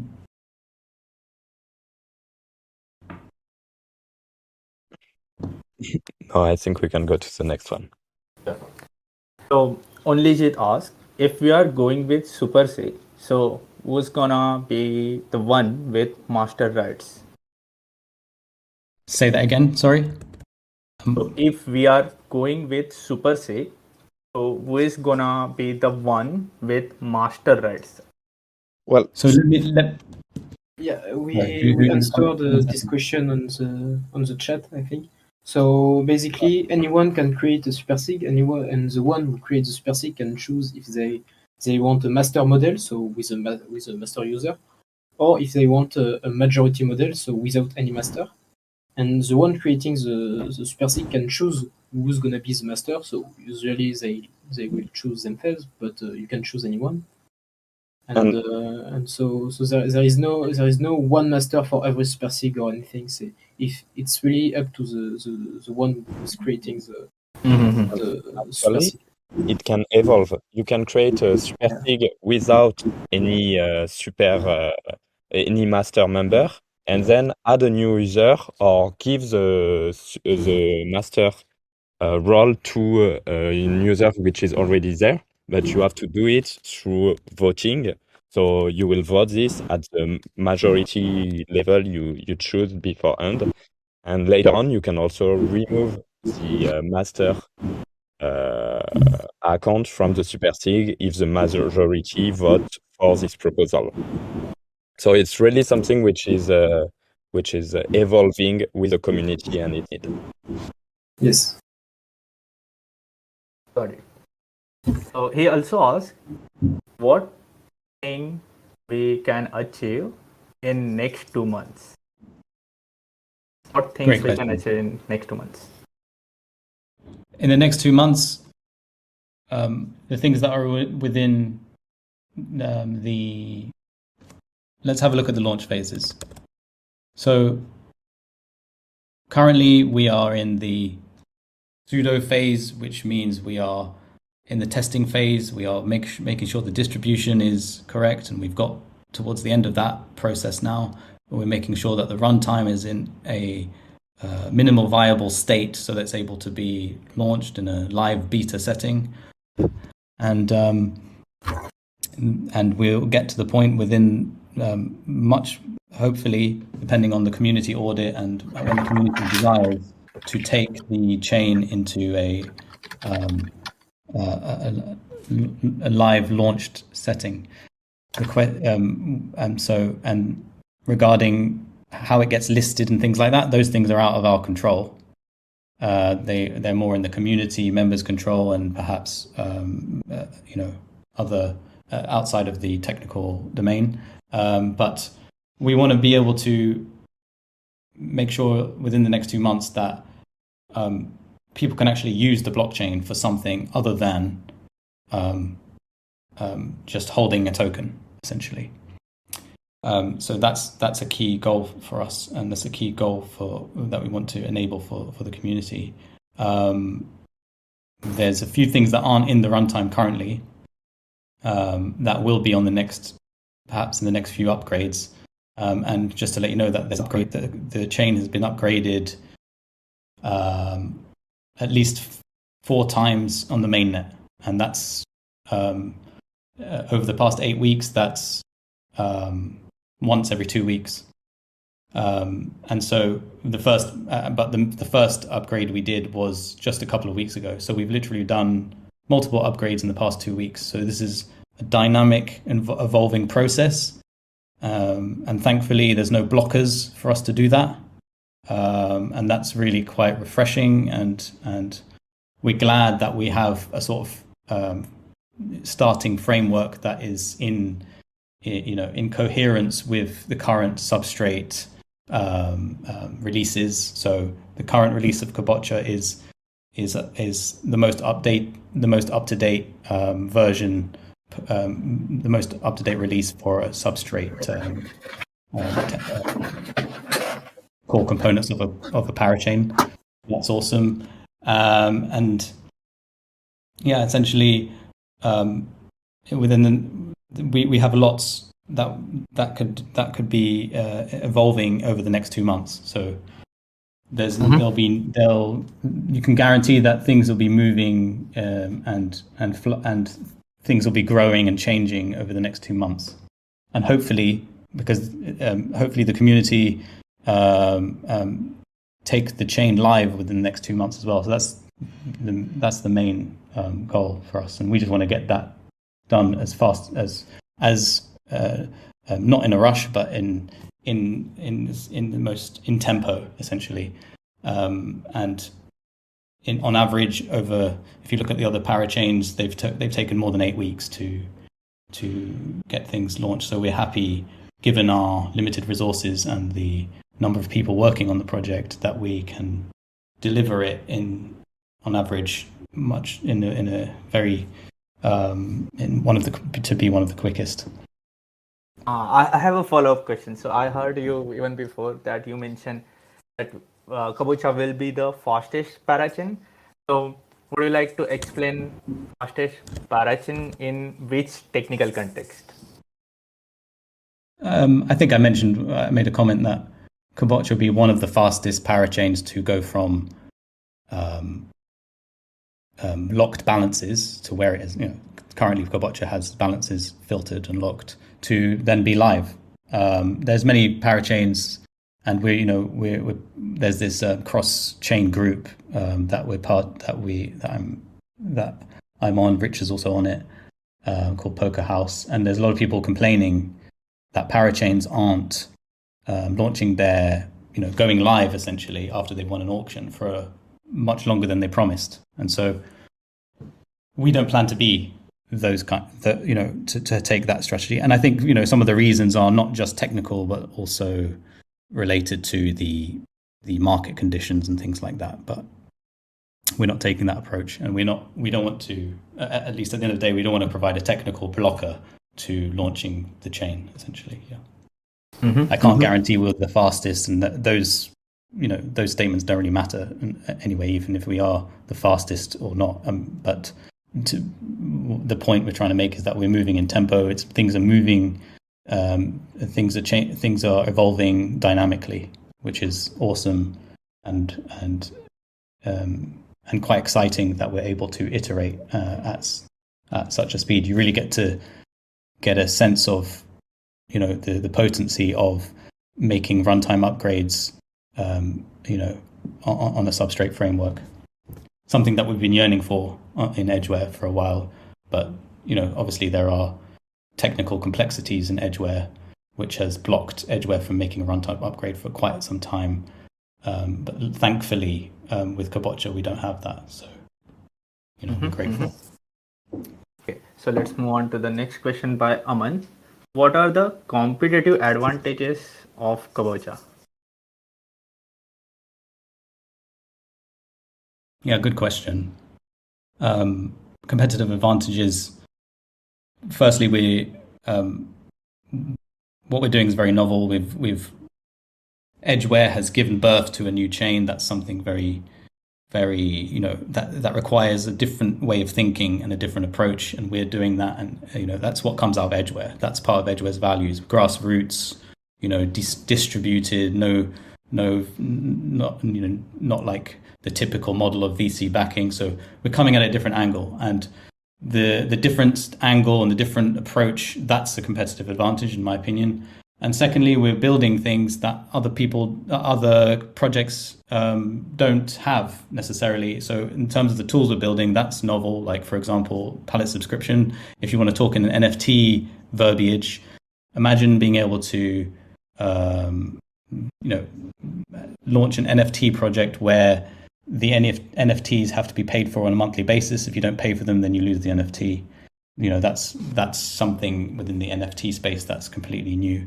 But having said that, we haven't focused ourselves in on like just being a solving one problem chain.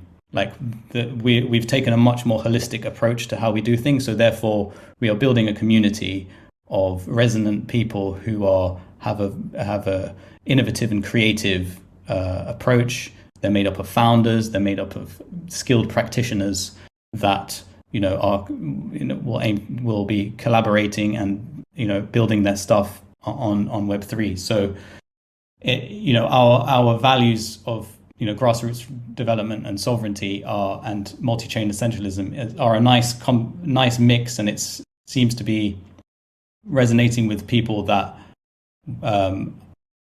could potentially be build some amazing stuff and create the products, features, communities, infrastructure, public infrastructure of the future.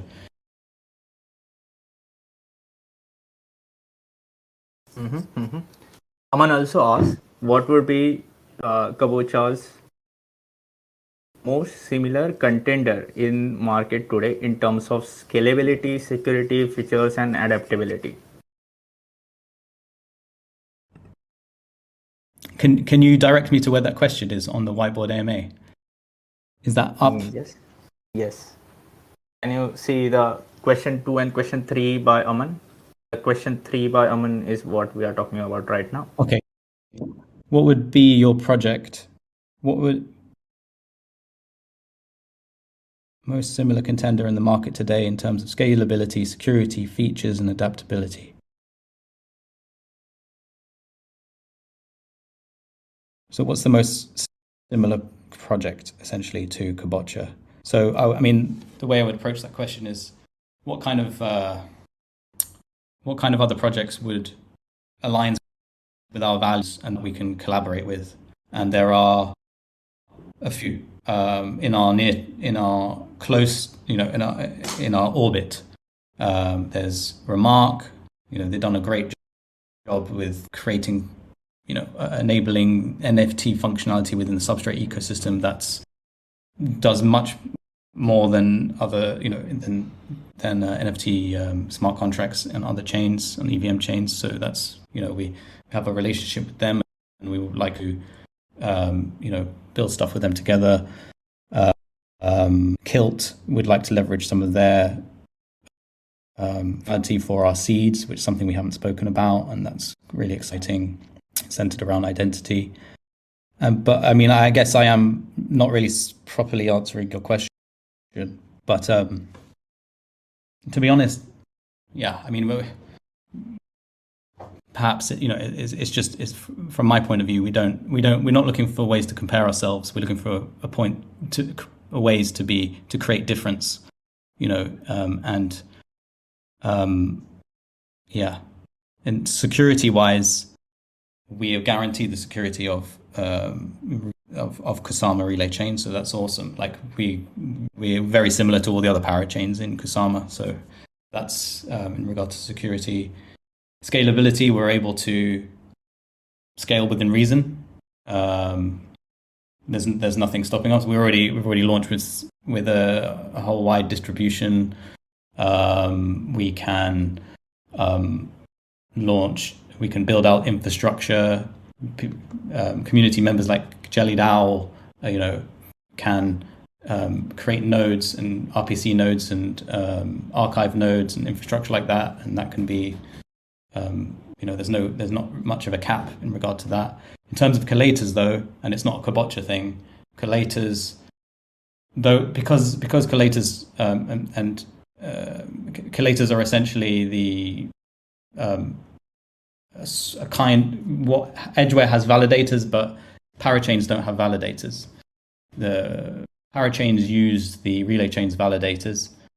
So what parachains have are collators, and what they do is collect the transactions of the block and feed them to the validators to then process amongst the whole set of validators of the relay chain. And so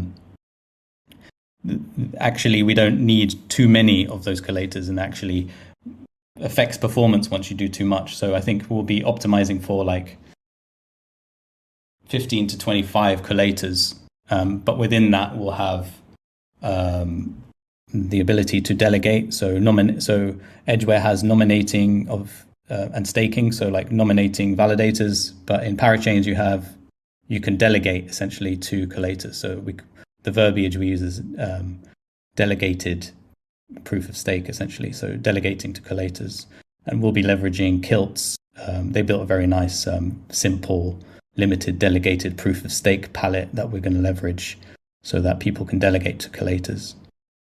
I'm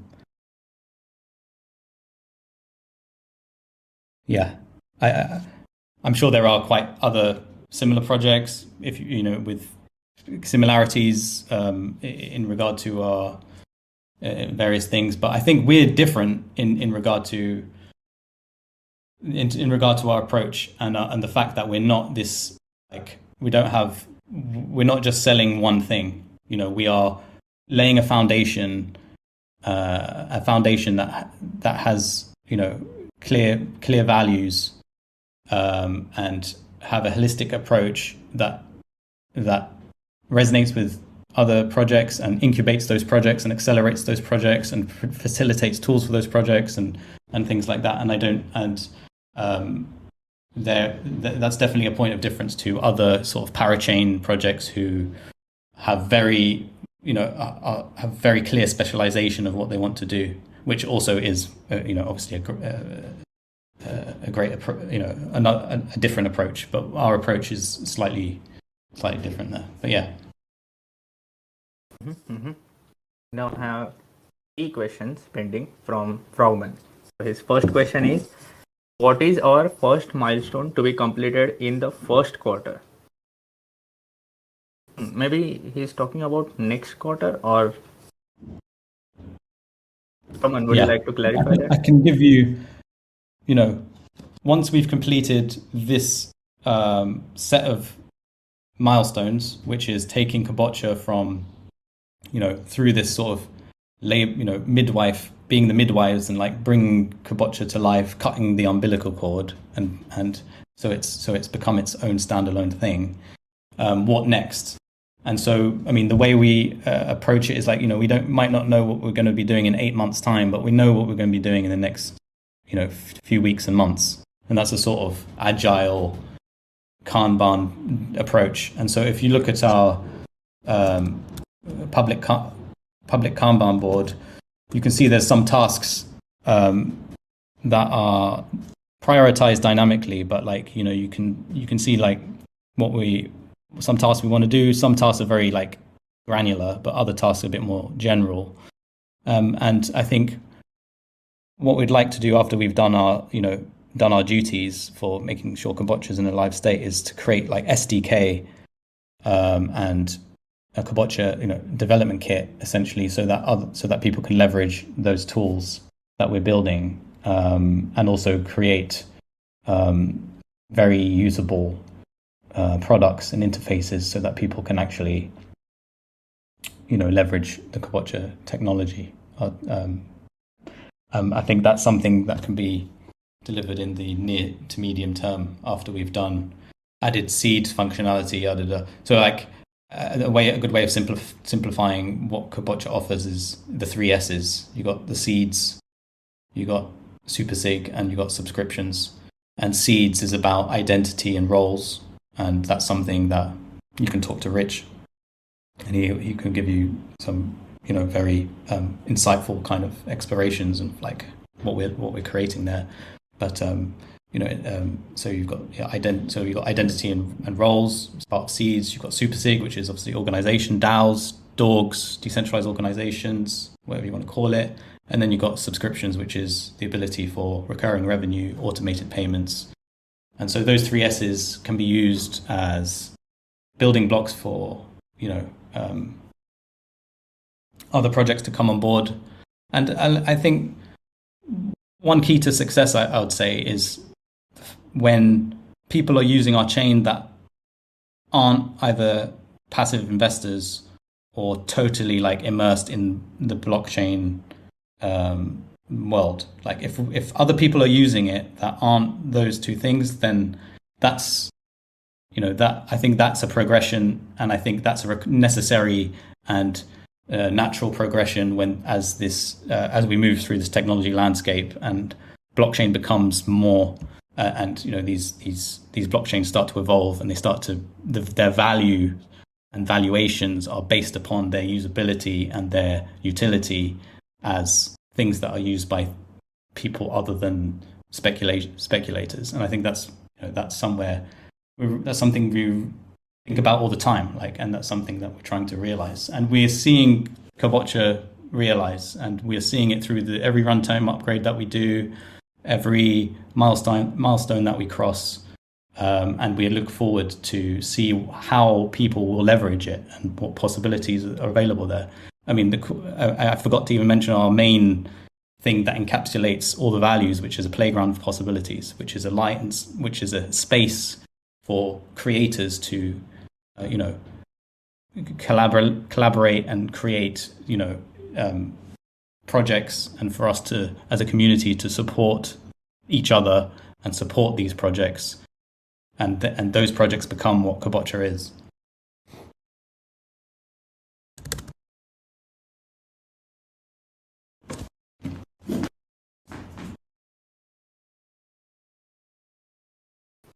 So by first quarter, he meant the first quarter after the democracy launch. The first quarter after the launch. What would be the milestone in that first quarter? Yeah, it's a good question, and the milestone hasn't been clearly laid out for after the launch. But if you look at our public board, it's going to be, more developing other palettes to its next versions. Things that Rusty Crewmates has been working on. All those minimal viable products, they're going to be put into the wild. People are going to start using them. They're going to be improved upon, made better through feedback. Subscription palette, will adapt.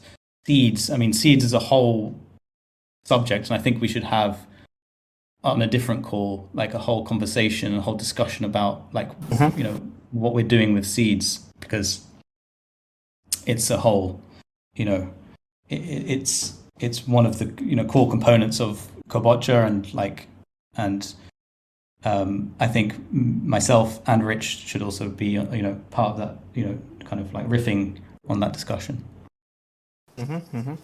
So do the seeds need any kind of palette, or is it part of the runtime only? Say that again. So the all functionality related to seeds, aka the substrate version of soulbound tokens, will need any kind of palette, or will it be part of the runtime itself? So the plan for seeds, the minimal viable seeds are initially can be on Kusama, and the next step is to include them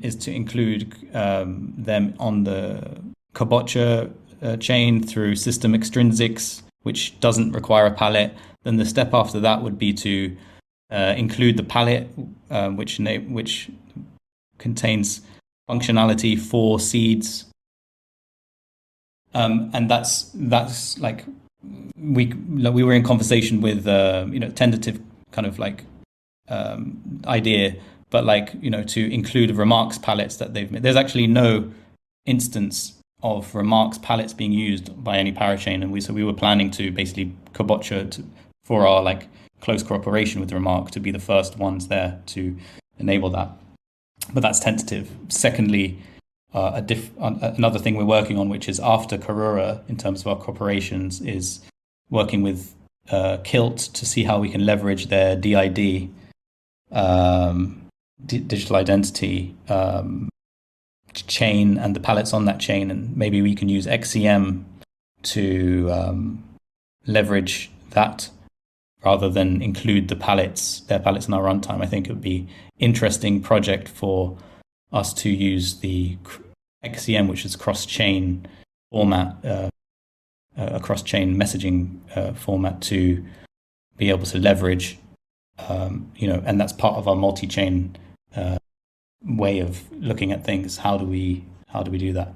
And so that's, seeds might have two of those elements. It might be leveraging Kilt's DID, and it also might be leveraging Remarks palettes, but those things are tentative now. We might decide to build something very custom and simple palette for seeds.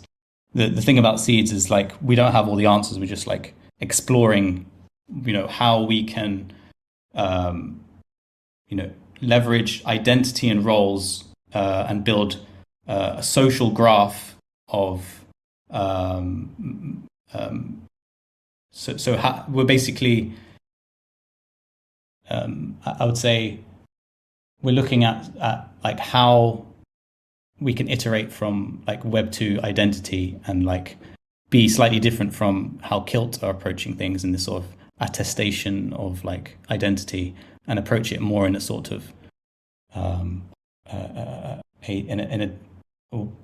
how your identity emerges through your relations with people around you, and the people you interact with, and the contributions you make, and the and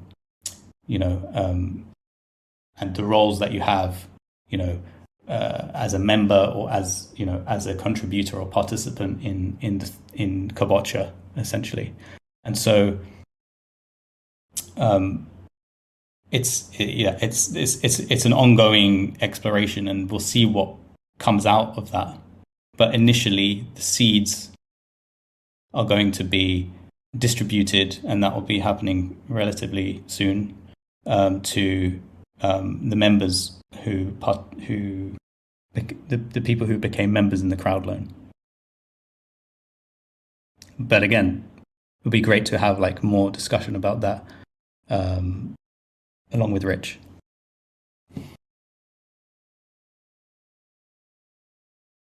Hey, Ramsey. Hey, Nathan. Hey. So my next question is going to be do we have what kind of niche is what we have for Kabocha? Is it going to be into music production or something similar? I don't think so. I don't think we want to have a specific niche like that, but more broad, creative. Allow for sort of something, not specific to one creative industry. Yeah, I think after this I will be building the Web3 only fan on Kabocha, if you agree. I'll follow you on this one. Web3 what? Only fan for creative people. Yeah, and you guys will be the first, the first people on there with your half naked, Yeah. approach. Every time I go on a video call with Nathan, he's not dressed with two fans. It must be hot wherever you are. Yeah. I'm still half naked with only one fan. Different fan. Yeah.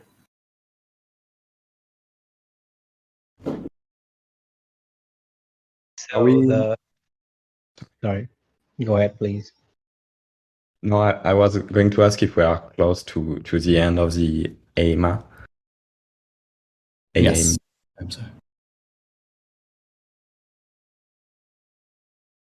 But go ahead, Frogman. Sorry to interrupt you. Yeah, let's do a couple more questions, and then because it's been 2 hours and 13 minutes, and obviously the beginning of this call kind of fried my brain a little bit. Yeah, but we were chatting with Nathan, and we were saying that we are happy to see that people actually love what we are doing and are kind of hyped with subscription and Super Sig, or at least intrigued. And it's nice for us because sometimes we develop things and we are asking will people like it? Who is going to use it? So it's really great to have this discussion with all you guys. Yeah, really. That's awesome. It's great to have you guys working on Kabocha project. It's really an awesome thing, and we hope we continue to do those things, and we hope we continue to build awesome stuff in Kabocha. Yeah.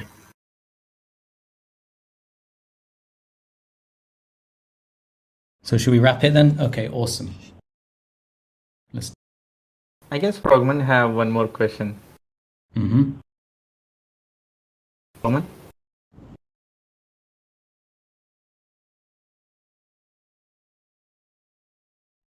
Well, sorry for interrupting him earlier because no, he doesn't want to talk at all. Frogman, you are not audible. Currently. No, we can't hear you. Okay. So he asked how many team members or contributors are working behind Kabocha, and what are their roles? He is also big fan of Nathan. Thanks. So, and I think you have Nathan, myself, Timothy, you have Jelly Dow as a community contributor, and you have other people in Rusty Crewmates, and we have to there was also Robin that was working briefly on Palette Supersig, who was a young guy who passed away, and maybe Timothy, you can mention something there. And it was one of our employee, but he killed himself 2 months ago. So it happened, it's life, but it was a really sad moment. And it's just when he started to collaborate with and to work on the Kabocha code base. So yeah, a little word for him. Thank you, Robin. Yeah. And we recognize him on Palette Supersig. Yeah, it was quite shocking actually when I heard that news.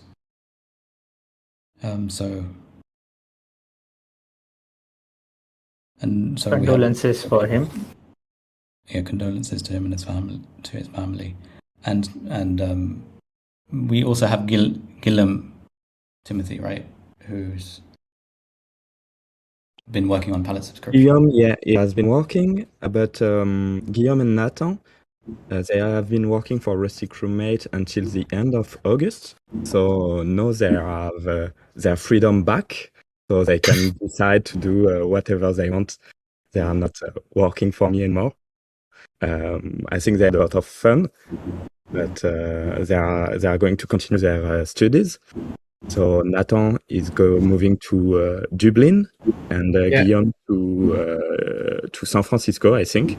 Yeah. But I believe they are still interested to be involved in the community. Nathan, maybe you can say something on that. I won't speak in place of Guillaume, but me myself, I'm really interested to continue working with Kabocha and Edgeware, because I started learning Substrate with Kabocha, and I really want to be there when it's going to be live and it's going to become something great. I want to keep working on it and make it better and better. That's awesome. I'm super glad that you'd love to do that. And we have a proposal for Nathan Rusty Crewmates going to be put on chain after this to account for the past two and a bit months working on the project, as mentioned when Nathan came on calls many months ago. And then so in future, perhaps after you've settled in Dublin, we can hopefully pick things back up. I hope so. Yeah, that'd be great. Let's take two last questions from Zerom, and then we can conclude. Is that fine for you guys? Yes. Yeah. So Zerom asked, what is the total supply of Kabocha seeds? That would be equal to the total number of Townloan participants. Right? What's the total supply of Kabocha? I think it's already been shared. No, Kabocha seeds. Oh, say that again, sorry? What's the total supply of Kabocha seeds? I don't understand. Kabocha seeds. Oh. There is no limit on the supply of Kabocha seeds. Kabocha seeds are not NFTs that are like tradable. Kabocha seeds are assets or basically deeds on the chain that represent your identity. So they are non-transferable essentially. Mm-hmm. So every time someone becomes a member of Kabocha and starts the process of onboarding themselves as a minimal as a like kind of the next step of becoming a member, other than just a holder of the token, then they get a seed. And as they develop their contributions, roles, responsibilities, duties, and participations, that will be reflected in the seed. And so it's less of a sort of NFT or token thing, and it's more a representation of your identity. And we can see where we can take that. This last question is, as you said, all seed holders are the KSM contributors. Any plan for giving away or sell the seeds as NFTs? I guess he already answered that, but can you answer to the first part of the question?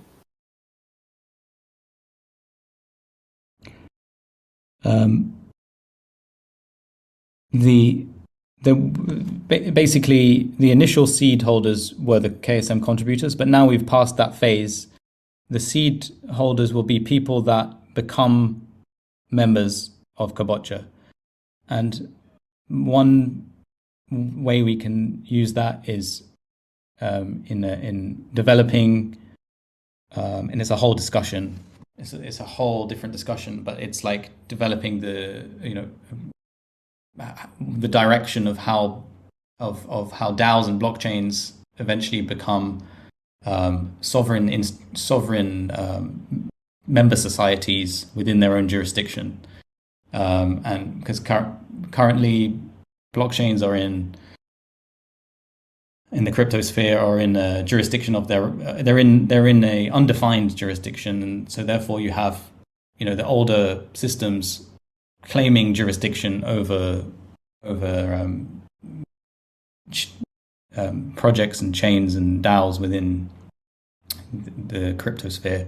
And so we are looking at that's as part of like research and development, ways to structure ourselves in a sovereign way, a truly sovereign way, not in just like a throwaway word of sovereign, but in a clearly defined sovereign jurisdiction that then is able to interface with the other jurisdictions in the world, but not be consumed by them. So that's also another discussion that we can like branch off and have, and we've already been having through the Decoding Law channel on Edgeware, and seeds becoming a member there, and seeds can be linked to that somehow in some interesting experimentation. But I think the initial experimentation of that would be a DAO related to Kabocha rather than Kabocha itself. But that's something we can explore. Yeah. And I guess we are now out of questions, so let's conclude. Thank you so much, Ramsey, Timothy, and Nathan, for dedicating your time, almost 2.5 hours, to the Edgeware community. And also massive thanks to all the community members who tuned in and those who asked questions. And thanks, guys.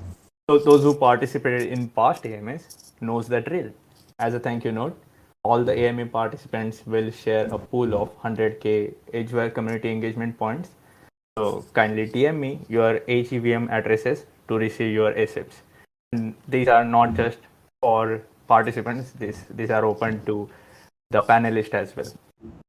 So this concludes the Kabocha's Technical AMA. See you everyone in Contributors Week Planning Call coming Monday. Ciao. It's been a ride. Yeah. Thanks for inviting us, and thanks for I don't know, appreciating your job and all this question. I hope we were convincing. Thank you, Nathan. Goodbye, everybody. We are still available either through Discord, or you can even go to our repository, enfin, the Kabocha repository, if you want to deep dive into the path and the work we are doing.